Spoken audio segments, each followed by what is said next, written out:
Good morning, Bobby. I want to thank you for your engine purchase. Thank you for accepting your engine without me having to run the new dyno. This is our brand new dyno here.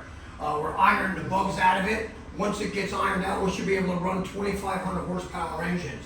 But in the meantime, I want to thank you. Your motor's going to make the power that we promise and more. It always does. What we were checking when we do fire it up was for water leaks and oil leaks and all that. And Steve got a fine tune. Stevie's going to tune you from his desk when your builder gets it in the car anyway. So let's go out to the board and get you fired up so we can show you how your engine runs. It does run fantastic.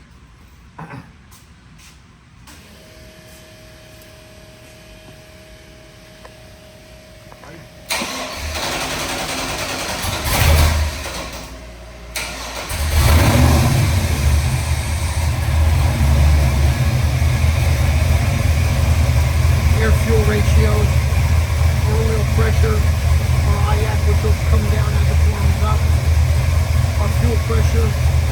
This is our running temperature now at 154. This is our RPM, and that's our max